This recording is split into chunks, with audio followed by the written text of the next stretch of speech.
Primera de Corintios capítulo 2. Y vamos a orar para comenzar.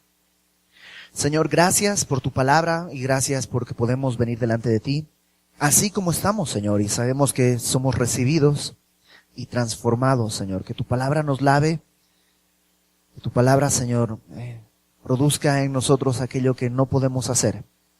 Que tú nos santifiques y esto sea para tu gloria. En el nombre de nuestro Salvador Jesucristo. Amén. Recordemos, la semana pasada empezamos la primera carta a los Corintios. Bueno, hace 2 semanas comenzamos. Y Corinto es una ciudad ahí en Grecia, en la península griega. Una ciudad llena de corrupción, una ciudad que está entre 2 puertos. Y por lo tanto es una ciudad próspera y también una ciudad que tiene mucha inmoralidad. Y ahí en esa ciudad hay una iglesia. Pero esta iglesia tiene algunos problemas. Parte de los problemas que tiene es que se ha dividido. Y se ha dividido como en partidos buscando ciertos líderes. Y algunos decían, yo soy de Pablo, yo soy de Apolos, yo soy de Cefas. Y vimos que las semanas pasadas que Pablo les dice, pero Cristo no está dividido. Y el evangelio no tiene que ver con la persona, sino solamente con el poder de Dios. El evangelio es poder de Dios. Y Pablo va a continuar un poco en ese tema, y creo que es un tema importante el día de hoy para comprender cómo hacer iglesia. Alguien ha calificado a Primera de Corintios como el acta constitutiva de las iglesias, que la manera de hacer iglesia es siguiendo lo que está escrito acá. Y una parte fundamental de lo que creemos en Semilla es lo que vamos a ver el día de hoy acá. Dice en el capítulo 2 de Primera de Corintios, así que, y tú sabes que cuando decimos así que, está haciendo una conclusión de todo lo anterior. Es decir, el así que representa el resultado de cosas que ha dicho, ya está llevándonos a una conclusión. Y lo que Pablo dijo al final del capítulo 1 es que, pues, el evangelio no es algo a los ojos carnales, a los ojos humanos. El evangelio no es algo muy poderoso. Dice, los griegos buscan sabiduría y los judíos buscan milagros, señales.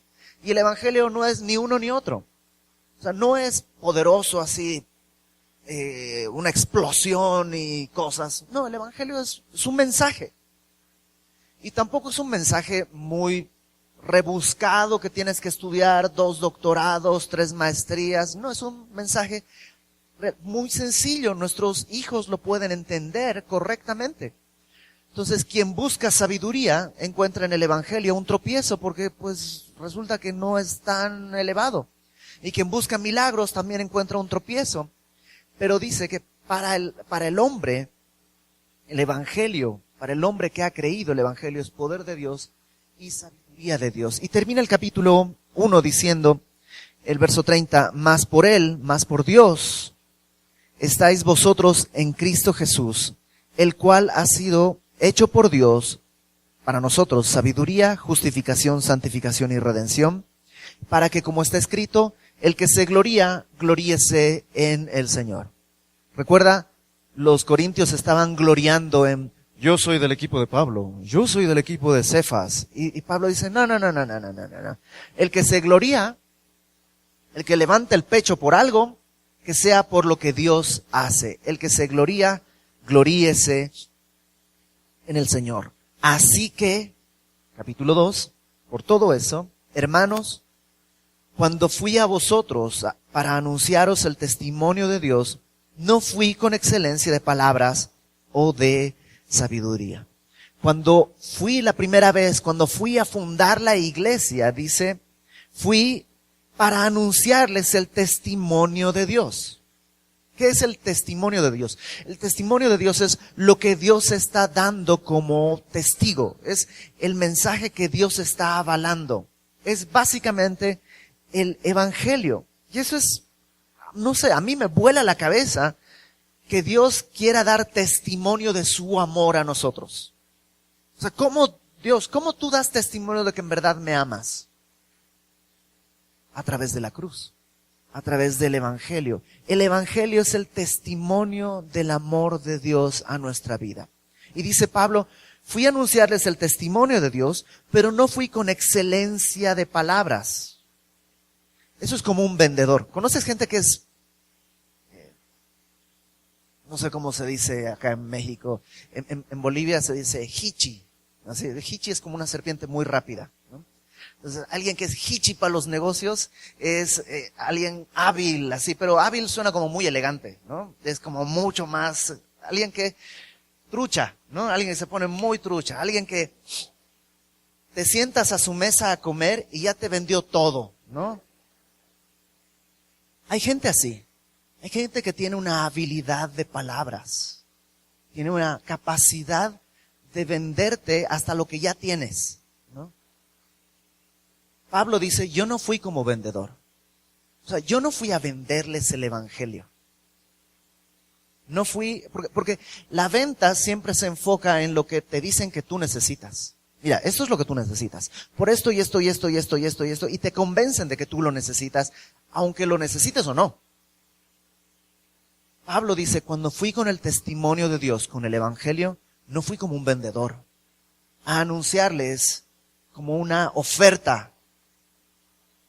Tampoco dice fui con palabras de sabiduría. No fui como un filósofo diciéndote hay un conocimiento acá. Si tú quieres hacer... No. No fui ni con excelencia de palabras ni con sabiduría, pues me propuse, y esto quiere decir que Pablo tomó una decisión. No es que así me salió, no, me propuse, decidí no ir con excelencia de palabras, no ir con sabiduría para apantallarte. Me propuse no saber entre vosotros cosa alguna, sino a Jesucristo y a este crucificado.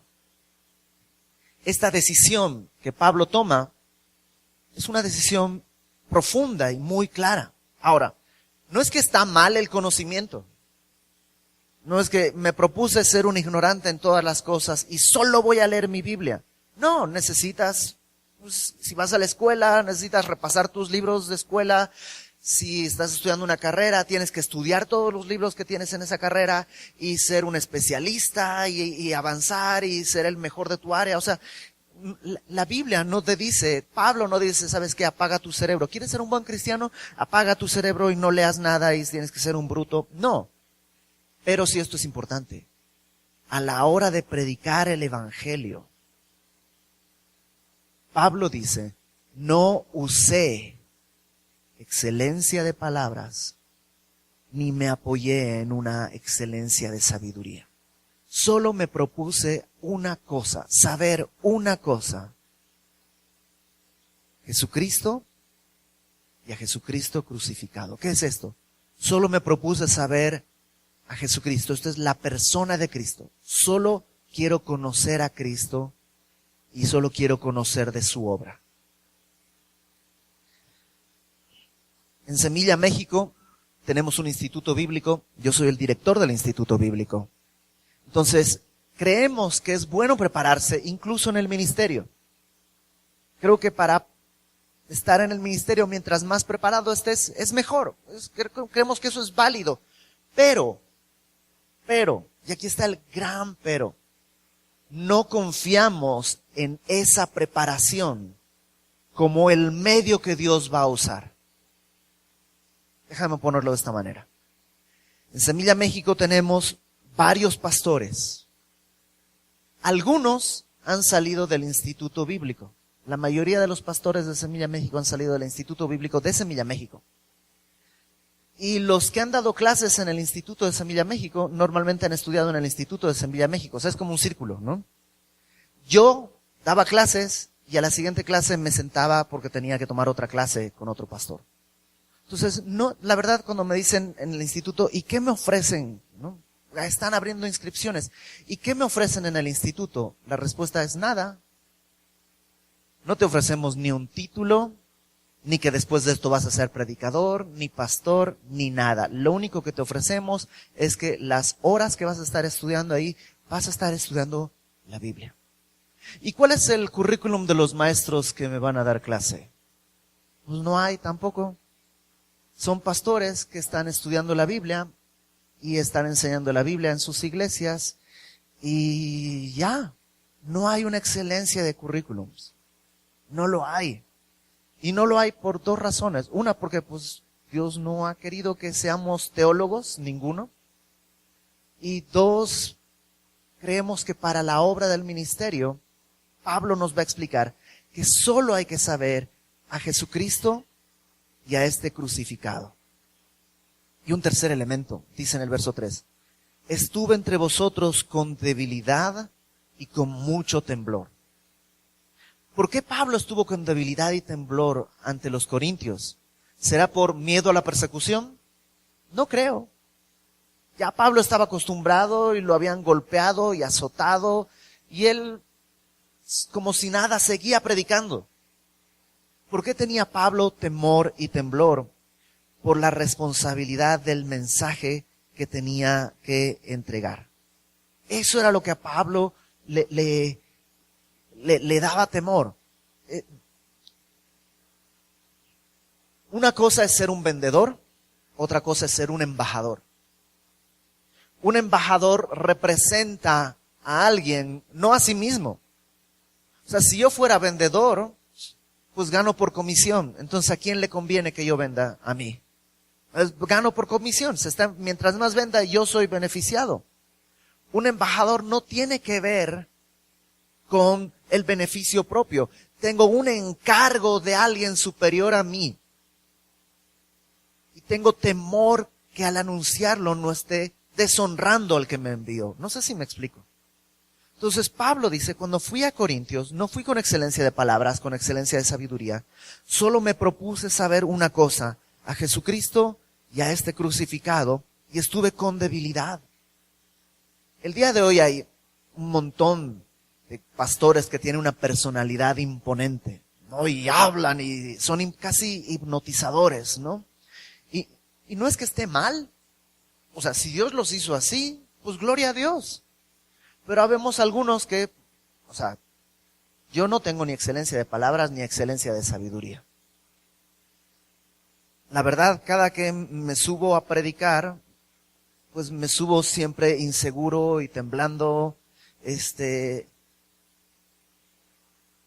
No confiamos en los talentos naturales que podamos desarrollar, sino en el mensaje que nos ha sido entregado. Fíjate lo que dice Pablo en el versículo 4. Ni mi palabra ni mi predicación fue con palabras persuasivas de humana sabiduría. ¿Qué es esto de palabras persuasivas de humana sabiduría? Ven a Cristo. ¿Tienes problemas económicos? Ven a Cristo. Cristo puede resolver tus problemas económicos. Él es el dador. ¿Recuerdas? ¿Recuerdas? Cuando todos estaban hambrientos, Cristo multiplicó los panes. ¿Recuerdas? O sea, y podríamos hacer, claro, ¿quién no necesita dinero? Todos necesitan dinero. Podría persuadirte con palabras humanas a que Cristo te va a dar dinero, o salud, o posición, o lo que sea. El problema es que si te persuado con palabras humanas de que te quedes en la iglesia, alguien te puede persuadir con palabras humanas de que te vayas de la iglesia. Pablo dice, mi predicación no fue con palabras persuasivas de humana sabiduría, sino con demostración del Espíritu y de poder. Es decir, Pablo dice, yo predico, pero que alguien crea, ese es un tema del Espíritu Santo. Yo anuncio el Evangelio, pero si alguien cree a partir del Evangelio, o si alguien comienza su camino de santificación, o si alguien de pronto tiene una revelación acerca de su naturaleza, o si alguien de pronto tiene sabiduría, ese es un asunto del Espíritu Santo. No tiene que ver con que yo le pude convencer o yo le enseñé. Ese es un asunto del Espíritu Santo. ¿Para qué? Verso 5. Para que vuestra fe no esté fundada en la sabiduría de los hombres, sino en el poder de Dios. Por eso, en Semilla creemos que el ministerio de la iglesia no puede descansar en la personalidad de uno de los pastores. De entrada, como te platicaba, el fundador de Semilla de Mostaza fue el pastor Héctor Hermosillo. El pastor Héctor Hermosillo es muy carismático, es de esos, pues es cristiano a la antigua, ¿no? De esos pastores que caminan en el escenario y su hermano, el pastor Heriberto Hermosillo, no sé si lo has escuchado, es apasionadísimo y empieza a hablar y levanta la voz y se sube al púlpito y es muy apasionado. Y ellos fundaron Semilla de Mostaza. Y de pronto el pastor Heriberto se fue a McAllen, el pastor Héctor luego se fue a Chicago y quedó el pastor Fermín, que es justamente lo contrario. El pastor Fermín se para en el púlpito, no se mueve, es calmado, no levanta la voz. El estilo es muy distinto, pero el estilo no es lo importante, sino el mensaje. Y Pablo dice, si nuestra fe estuviera fundada en esa sabiduría de los hombres, ¿cómo predicar? Entonces, no estaría firme. Si nuestra fe está fundada en el poder de Dios, entonces es Dios quien la sostiene. Para atraer gente a la iglesia podríamos hacer muchas cosas. Podríamos traer una banda de 25 músicos. O podríamos hacer barra libre. O sea, si hago, sí, vamos a arreglarle una lata de cerveza a todo aquel que venga a la iglesia. ¿Tú crees que no llenaríamos este lugar? Sí, lo llenaríamos. ¿Pero sería en el poder de Dios? ¿Sería para la gloria de Dios? No. Entonces, no hacemos nada que no sea descansar en el poder de Dios. Pablo dice en el versículo 6, sin embargo, es una manera de decir, ojo, no hablamos palabras de sabiduría humana, no hablamos con excelencia de palabras, dijo, pero, ojo, hablamos sabiduría. O sea, no es sabiduría humana, pero es sabiduría. O sea, el evangelio, como veíamos la semana pasada, no es la sabiduría humana, pero es sabiduría. Hablamos sabiduría entre los que han alcanzado madurez. Y sabiduría no de este siglo, ni de los príncipes de este siglo que perecen. Esta frase de hablamos sabiduría entre los que han alcanzado madurez es muy complicada de entender, de traducir. Los comentaristas están divididos entre dos interpretaciones. La primera parece como si Pablo dijera, acompáñame por favor a Hebreos 10:14. Hebreos 10:14.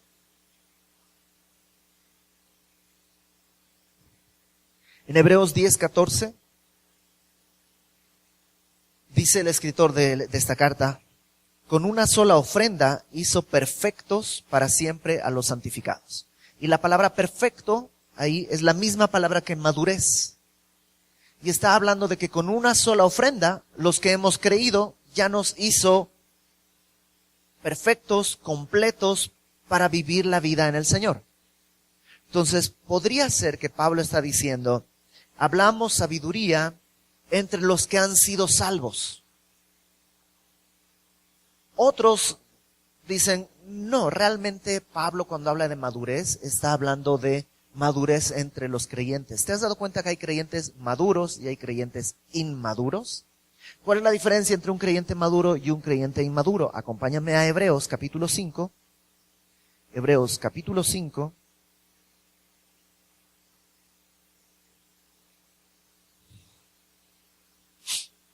Y aquí el escritor de esta carta está haciendo una exhortación a los hebreos. Dice de verso 12, Hebreos 5:12. Dice ahí en el versículo 12, debiendo ser ya maestros después de tanto tiempo, tenéis necesidad de que se os vuelva a enseñar cuáles son los primeros rudimentos de las palabras de Dios. O sea, deberían ser ya expertos después de tantos años. Pero tengo que volverles a enseñar el ABC, los primeros pasos. Y habéis llegado a ser tales que tenéis necesidad de leche y no de alimentos sólidos. Son como bebitos en vez de ya tener una madurez suficiente. Verso 13. Todo aquel que participa de la leche es inexperto en la palabra de justicia porque es niño, pero el alimento sólido es para los que han alcanzado madurez. ¿Quiénes son los que han alcanzado madurez? Los que por el uso tienen los sentidos ejercitados en el discernimiento del bien y del mal. Entonces, Pablo podría estar hablando de esta sabiduría, es sabiduría para los creyentes, o podría estar diciendo, esta sabiduría es sabiduría para los que por el uso sus sentidos están ejercitados en discernir el bien y el mal. ¿Cuál es la diferencia entre un niño y una persona más adulta? Básicamente, sus sentidos están ejercitados en discernir lo bueno de lo malo. Por eso a los niños hay que cuidarlos, no metas tu dedo ahí, no te subas, porque no pueden discernir si con eso se van a matar o no. Se supone que a mayor madurez vas aprendiendo esas cosas. Espiritualmente es igual. Cuando recién le entregas tu vida a Cristo, todavía pues hay muchas cosas que sigues haciendo pensando que está todo bien, pero en realidad son muestras de inmadurez. Entonces, una de las dos, no sabemos cuál de las dos exactamente, los eruditos no se han puesto de acuerdo en cuál de las dos interpretaciones es. Pero sabes, las dos son válidas. Podría Pablo estar diciendo, hablamos sabiduría entre los que son maduros, porque los inmaduros todavía no lo pueden entender. O hablamos sabiduría entre los creyentes, porque los inconversos no lo pueden entender. Es decir, el Evangelio es una sabiduría, pero no es la sabiduría de este mundo. Esta sabiduría está para los maduros, creyentes, o para los creyentes que ya conocieron el Evangelio. Y dice, la diferencia no es la sabiduría de este siglo, ni de los príncipes de este siglo, porque la sabiduría de este siglo y los príncipes de este siglo perecen. Deja que siga adelante, te va a quedar más claro. Mas hablamos sabiduría de Dios, no de este mundo. Déjame decir algo antes. No es que la sabiduría de este mundo está mal. O sea, la sabiduría de este mundo es la que aprendes en la escuela y está bien. O sea, si tú quieres aprender cálculo diferencial, aunque leas el libro de números, nunca vas a aprender cálculo diferencial ahí. Tienes que estudiar con un maestro sabiduría de este mundo. Y está bien. O sea, si tienen que hacerme una operación, pues yo espero que mi doctor, bueno, sería maravilloso que fuese piadoso y un hombre creyente y maduro en la fe. Pero la verdad, en ese momento preferiría que fuese un buen doctor. Moralmente correcto, ¿no? Que no me vaya a matar ni nada. Pero la sabiduría de este mundo también tiene un valor, pero no en la iglesia. En la predicación, la sabiduría de este mundo no sirve, porque perece. Todo lo máximo que sabían los sabios del tiempo de Pablo, el día de hoy ya no sirve, ya no funciona. Ahora tenemos otros sabios, otros conocimientos, gente que tiene mucha sabiduría, pero dentro de 1000 años tal vez toda esa sabiduría la vamos a considerar, ay, fíjate, mira, hasta pensaban que los cálculos se hacían de esta manera. Entonces Pablo dice, la sabiduría que hablamos no es como la de los príncipes de este siglo, sino sabiduría de Dios en misterio. Ahora, ¿qué es un misterio? En la Biblia, un misterio no es algo escondido. Normalmente para ti y para mí, la palabra misterio tiene que ver con algo que nadie sabe, ¿no? Es misterioso. Pero en la Biblia, la palabra misterio es algo que estaba escondido, pero que te lo revelan. Era una palabra que se usaba como para entregar una clave. El ejemplo más claro que yo tengo para explicar esto es como cuando vas a entrar al club de Toby y te enseñan el saludo secreto. ¿Sabes qué? Te están entregando un misterio. No lo conocías, ¿no? Así, no sé qué y todo. No lo sabías. Sabías que había algún saludo ahí, pero no lo sabías, no lo conocías. Bueno, te entregan un misterio cuando te enseñan el saludo. Es algo que estaba escondido, pero que te es revelado. Entonces dice Pablo, no hablamos sabiduría de este siglo, sino sabiduría de Dios en misterio, sabiduría oculta, la cual Dios predestinó antes de los siglos para nuestra gloria, la que ninguno de los príncipes de este siglo conoció, porque si lo hubieran conocido, nunca habrían crucificado al Señor de gloria. La sabiduría de Dios, el evangelio, era un misterio para todos, incluso para, dice ahí, los príncipes de este siglo. ¿A qué se refiere? Probablemente se refiere a demonios que no entendieron, que si lo hubieran entendido, nunca hubieran crucificado a Cristo. Porque cuando crucificaron a Cristo, lo que hicieron fue sellar su derrota. Cristo en la cruz no fue derrotado. Cristo venció en la cruz. Y dice Pablo que exhibió a las potestades públicamente en la cruz del Calvario. O sea, hay un grupo que se llama Take Six. No sé si alguna vez lo has oído. Es un grupo vocal. Son 6 personas que cantan impresionante. Y tienen una canción, es medio jocosa, medio chistosa. Es ficción, ¿no? Es Satanás está en el infierno haciendo una fiesta. En la canción están contando la fiesta porque acaban de matar al Hijo de Dios. Ya están en la super fiesta y la fiesta dura 3 días, ¿no? Y la canción te narra cómo bailan y cómo están celebrando la muerte del Hijo de Dios. Pero así, de la nada, como al final de la canción suena el teléfono en el infierno y es alguien desde arriba que le dice, ¿qué crees? Resucitó, ¿no? Y empieza Satanás a pensar ahí todo lo que implica ahora.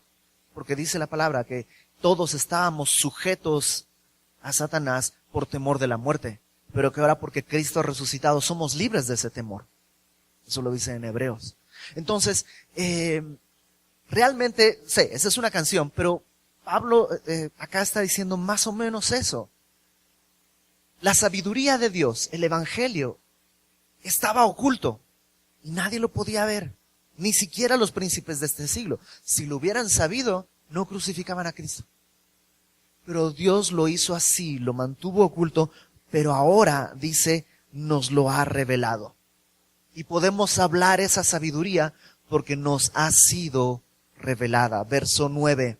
Antes bien, como está escrito, cosas que ojo no vio, ni oído oyó, o sea, cosas que no podrías investigar, ni han subido en corazón de hombre, cosas que no podrías imaginar, son las que Dios ha preparado para los que le aman. Y muchas veces se toma este versículo para hablar del cielo. No, y en el cielo vas a ver cosas que ojo no vio. Sí, pero en el contexto Pablo no está hablando del cielo, está hablando del evangelio. ¿Sabes? Si tú me hubieras conocido hace 20 años, cuando estaba haciendo mis maletas para venir a México, y hubieras investigado toda mi vida, y tuvieras una imaginación fértil, jamás hubieras pensado que yo estaría el día de hoy predicando el evangelio. Jamás. Son cosas que ojo no vio, son cosas que no han subido en corazón de hombre y que Dios tiene preparadas. Que yo pueda tener una familia, hijos, no, hombre. Son cosas que no estaban preparadas. ¿Y sabes qué? Esa es la sabiduría que Dios ahora revela a través del evangelio.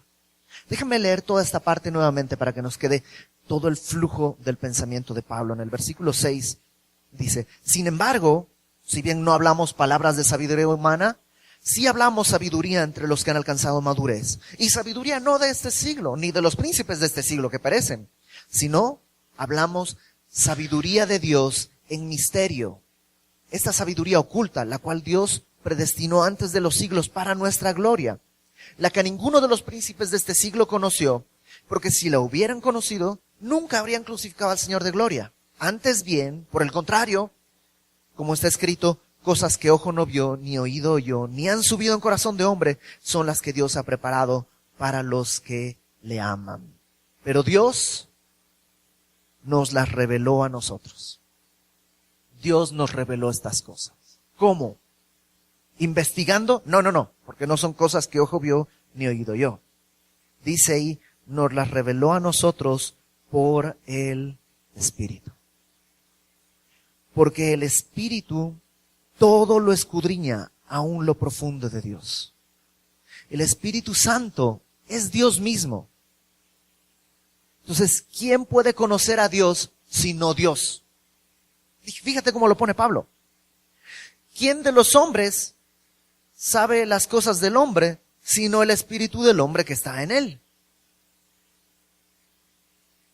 Yo no te puedo conocer. Yo puedo conocer lo que tú me muestres de ti. Y tú puedes conocer lo que yo te muestre de mí. Pero tú sí te conoces. Y yo sí me conozco. Entonces dice Pablo, ¿quién conoce al hombre sino el espíritu del hombre que está dentro de él? De esa misma manera, así tampoco nadie conoció las cosas de Dios, sino el Espíritu de Dios. ¿Quién podría conocer estas cosas que para el hombre no puede llegar por investigación ni por imaginación, que nunca están en su mente? ¿Cómo puedes llegar a verlas? Solo por la revelación del Espíritu Santo, porque el Espíritu conoce a Dios como nadie lo puede conocer, porque el Espíritu es Dios. Dice Pablo, así tampoco nadie conoció las cosas de Dios, sino el Espíritu de Dios. Y nosotros no hemos recibido el Espíritu del mundo, sino el Espíritu que proviene de Dios, para que sepamos lo que Dios nos ha concedido. Lo cual también hablamos, no con palabras enseñadas por sabiduría humana, sino con las que enseña el Espíritu, acomodando lo espiritual a lo espiritual. Por eso dice Pablo, ¿para qué voy a predicar palabras de sabiduría humana? Cuando Dios nos ha dado su Espíritu, que conoce las cosas de Dios y nos las revela, y con eso Él nos enseña para poder hablar acomodando lo espiritual a lo espiritual.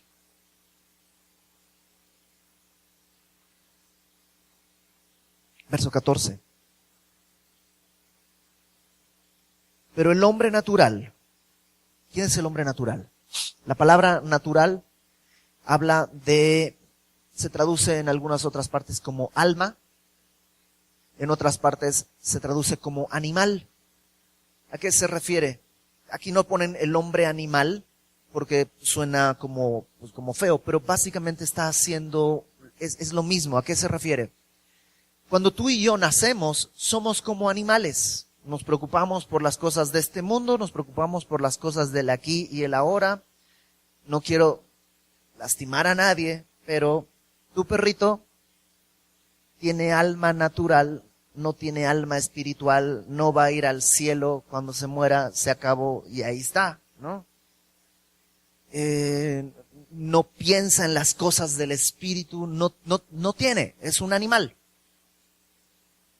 Los gatos es otra cosa, ¿no? Los gatos son totalmente incomprensibles, ahí sí no sabemos nada acerca de los gatos, pero cuando nacemos, tú y yo somos así. ¿Sabes de qué otra manera se traduce esta palabra? Instinto. O sea, nos movemos por instinto. Quiero comer, como.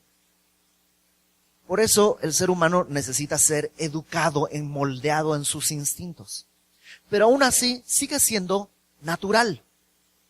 Cuando conocemos el Evangelio, cuando creemos en Cristo y consideramos entonces una realidad distinta de la que está acá, pasamos de ser un hombre natural a ser un hombre espiritual, un hombre regenerado. No sé si me explico. Entonces dice Pablo, el hombre natural, aquel, en una palabra sencilla, el inconverso, ¿sí? Que no es un insulto, no está diciéndole el animal, por eso la Biblia lo traduce muy bien como el hombre natural, aquel que vive por sus instintos a veces bien moldeados, pero siempre instintos. El hombre natural no percibe las cosas que son del Espíritu de Dios, porque para él son locura y no las puede entender, porque se han de discernir espiritualmente.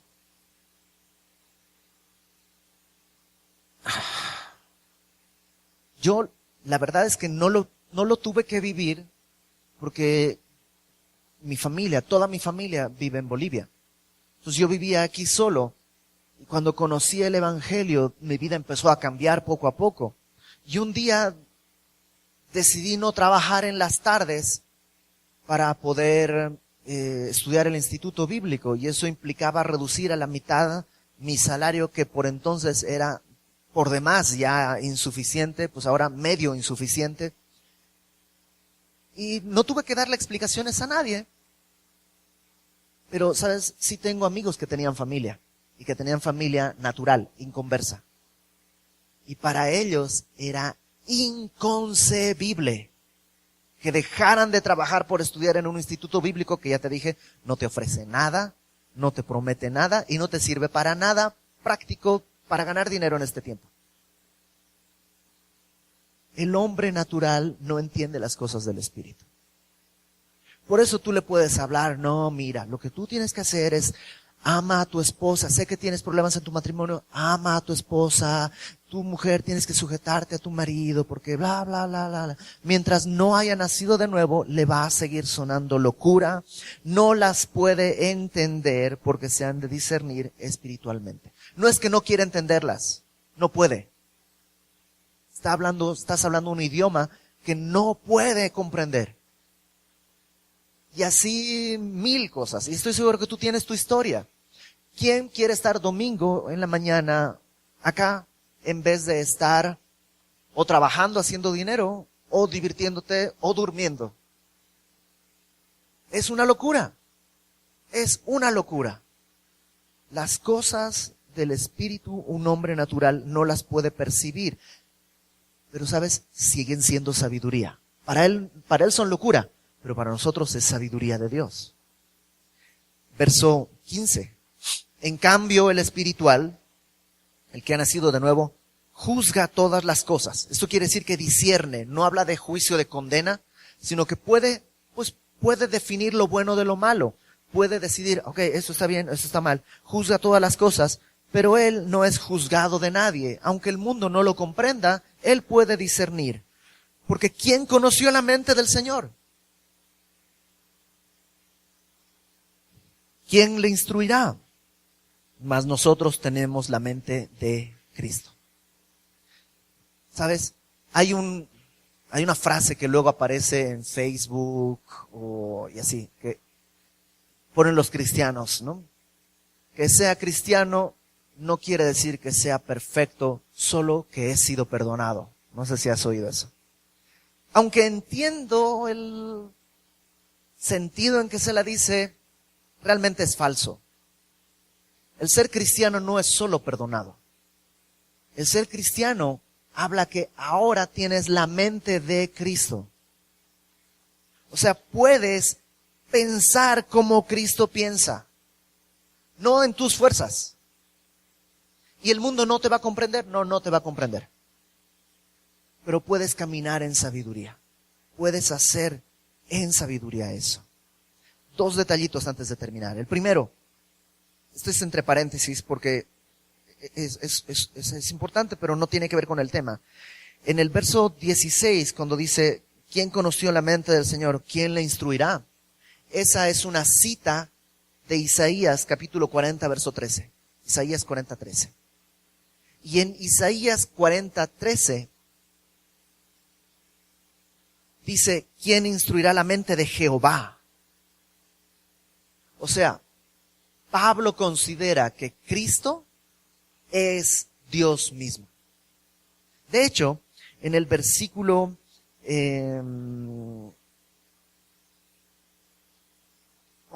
lo perdí. Verso 8,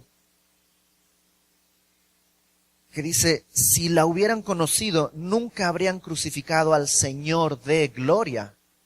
La frase Señor de gloria es una expresión que solo se la puede atribuir a Dios. Dios no comparte su gloria con nadie.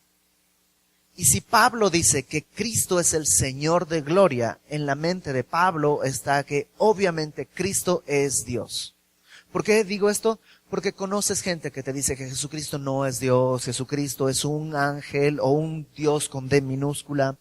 Pero para la mente de Pablo ni siquiera se está dando el trabajo de explicarnos esto. Esto lo da por sentado. Como cristianos, como creyentes, entendemos que Cristo es el Señor. Por eso, cuando habla de que tenemos la mente de Cristo, está hablando no solo que eres perdonado, sino que ahora tienes una mente más lúcida que nunca y que nadie puede tener, porque no es una mente que puedes Son conocimientos que no puedes adquirir por investigación o por imaginación, sino que es el Espíritu quien te revela todo eso. ¿Nunca has conocido a un cristiano que tú dices, no lo entiendo? O sea, la verdad toma decisiones bien raras, pero siempre le va bien. No sé cómo le hace. Pues tiene la mente de Cristo. Y a lo mejor, aunque seas creyente, tu mente está más inclinada al pensamiento natural de este mundo, de este siglo, y tratas de vivir bajo la sabiduría de este mundo y de este siglo, que no necesariamente es pecaminosa, pero es insuficiente. Si comparas la sabiduría del más sabio, ¿te acuerdas lo que vimos la semana pasada? Lo insensato de Dios, lo más tonto de Dios, es más sabio que lo más sabio del hombre. Lo segundo que creo que es importante, y con esto cerramos. Acompáñame a Juan 7, por favor. Juan, Evangelio de Juan, capítulo 7. Juan capítulo 7, versículo 16. Jesús, déjenme leerlo desde el 14. Juan 7, 14. Mas a la mitad de la fiesta subió Jesús al templo y enseñaba. Y se maravillaban los judíos diciendo, ¿cómo sabe este letras sin haber estudiado? ¿De dónde este hombre tiene sabiduría si nunca ha ido a una escuela de rabinos? ¿Nunca has conocido también a una persona que es absolutamente ignorante en todas las áreas de su vida, pero de pronto conoce a Cristo y empieza a conducir su vida con una sabiduría que hace palidecer a cualquier egresado de Harvard? No conoce nada de psicología, pero educa a sus hijos cuidando su corazón y su mente de una manera en la que tú dices, debe ser un especialista, debe tener 3 doctorados en educación, debe haber estudiado el parvulario. No, solamente tiene la mente de Cristo. Entonces dice, de Jesús pensaban eso. ¿Cómo sabe letras sin haber estudiado? Y Jesús les respondió y dijo, mi doctrina no es mía, sino de aquel que me envió. Fíjate el verso 17. El que quiera hacer la voluntad de Dios conocerá si la doctrina es de Dios o si yo hablo por mi propia cuenta. Ojo, el que quiera hacer la voluntad de Dios conocerá si esto que estoy hablando es verdad o no. Interesante, porque no está diciendo, te tengo que convencer que esto es voluntad de Dios para que lo aceptes. Eso sería convencerte. Jesús está diciendo, el que quiera hacer la voluntad de Dios. Porque el problema del ser humano no es un problema de conocimiento, sino es un problema moral. El ser humano anhela el pecado. Todos anhelamos el pecado. En Juan capítulo 3, recuerdas que Jesucristo dijo, la luz vino al mundo y los hombres, ¿qué? Amaron más las tinieblas que la luz. No dice que no la entendieron. Uy, fue demasiado. No es un tema de inteligencia. Es un tema de deseo. Los hombres amaron más las tinieblas que la luz, porque sus obras eran malas. El que quiera hacer la voluntad de Dios, conocerá si esto es verdad o no. La mente de Cristo se revela así. ¿Quieres hacer la voluntad de Dios? Vas a poder caminar en esto. Fíjate, 1 Timoteo capítulo 2, versículo 4. 1 Timoteo capítulo 2, versículo 4. La voluntad de Dios. Dios no quiere que nadie se pierda, sino que todos sean salvos. Es la voluntad de Dios. Quien quiera hacer la voluntad de Dios. Número 2. Hechos 17:30. Hechos 17:30. Dios ahora manda a todo hombre y en todo lugar que se arrepienta. La voluntad de Dios. Primera de Tesalonicenses capítulo 4 versículo 3. Primera de Tesalonicenses 4:3. La voluntad de Dios es vuestra santificación. La voluntad de Dios es vuestra santificación. ¿Sabes? Si tú ya has creído en el Evangelio, si tú ya has escuchado a Dios perdonar tus pecados. Ya no eres un hombre natural para seguir conforme a la corriente de este mundo. Ahora sí, Dios te está dando la oportunidad y el poder de hacer su voluntad porque ha puesto su mente en ti. ¿Te acuerdas? La semana pasada terminamos diciendo esto. Cristo ha sido hecho por nosotros sabiduría, justificación, santificación y redención. ¿Quién quiere hacer la voluntad de Dios? No lo vas a encontrar por sabiduría humana. ¿Quieres que tu vida cambie? No necesitas más cursos. Es más, ni siquiera necesitas el instituto bíblico. Necesitas el día de hoy decirle, Señor, yo quiero. Y no sé cómo. Ya intenté todo. Menos venir delante de ti. Decir, yo quiero. Dame de tu espíritu. Haz tu obra en mi vida. Dame una nueva mente. Que pueda caminar en una nueva sabiduría.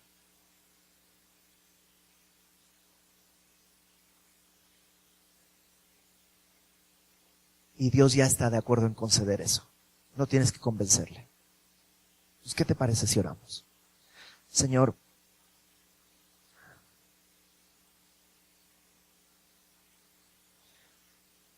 es tu espíritu quien quiere llevarnos a una relación más profunda contigo. Perdónanos si hemos querido conducir nuestra vida con nuestra propia sabiduría, basando nuestras decisiones con buenas intenciones, pero basándolas siempre en nuestra sabiduría. Y si en eso hemos cosechado frutos amargos, Señor, el día de hoy queremos venir delante de ti, simplemente diciendo, quiero hacer tu voluntad. Dame tu mente, Señor. Hazme sabio, no con la sabiduría de este mundo, aunque nadie me entienda. Aunque a partir de hoy sea el desecho de todos y todos se burlen de mí. Pero que pueda caminar en esa sabiduría que tú tienes, la cual puede darme una paz que sobrepasa todo entendimiento. Porque solo tú, Señor, has sido hecho para nosotros sabiduría, justificación, santificación y redención. Haz tu obra en nosotros. Y yo te ruego el día de hoy, Señor, por aquellos de mis hermanos que están así, anhelando un cambio en sus vidas. Que el día de hoy marque una diferencia. Que haga palidecer, Señor, a todos alrededor. Que sea tan milagrosa que solo podamos gloriarnos en ti. Porque nadie podría hacerlo sino solo tú. Pongo a mis hermanos delante de ti y te ruego que hagas tu voluntad, Señor. Porque es tu deseo y es para tu gloria. En el nombre de nuestro Señor Jesucristo, nuestro Salvador. Amén.